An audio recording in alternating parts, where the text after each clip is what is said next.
Let us get updates from our Malacanang mobile journalist, Julie Baiza. Julie, okay, ano tong balita tungkol sa bagong water source at magkakatotoo na yata, Denise, finally, 20 pesos na bigas.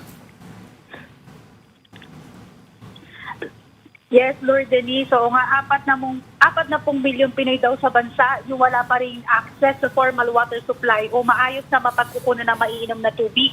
Sa press briefing sa Malacanang kahapon, sinabi ng DENR na karamihan daw sa kanila mula sa Mindanao. Umaasa lang daw sila sa bukal, creeks at saka tubig ulan. Kaya kabilang dun sa mga proyekto o strategies na nilatag ng DENR yung pagkakaroon ng desalination system.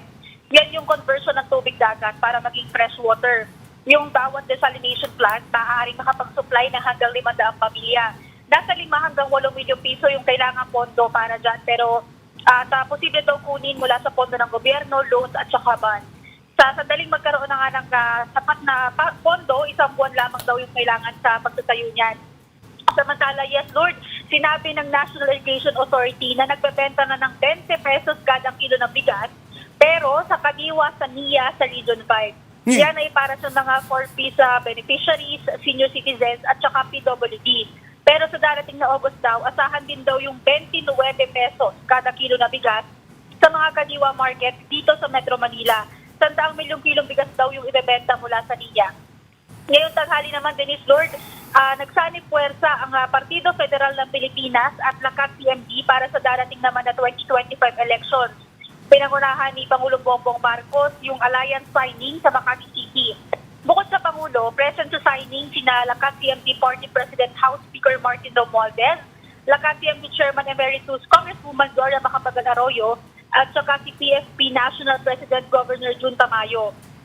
Sabi ni House Speaker Romualdez, alyansa raw yan ng dalawang strongest o pinakamalalakas na political party sa bansa. Sa ngayon, may 100 miyembro na raw sa Kongreso ang Lakas CMD at patuloy pang lumalago. Sa talumpati naman ng Pangulo, muli niyang binigyang halaga yung konsepto ng unity o pagkakaisa para sa darating na 2025 election. Sabi ni PBBM, pagkakaisa raw yung solusyon sa mga suliraning pinag-aaralan ng Pilipinas.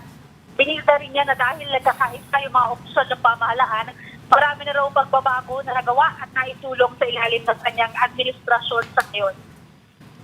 Kausapin naman, Lord Denise, kung makakasama pa ng PSP at Lakas CMD ang hukom ng pagbabago. Sinabi ni Romualdez na bukas naman sila sa discussion with HNP pero wala pa raw nagiging talks o pag-uusap sa ngayon.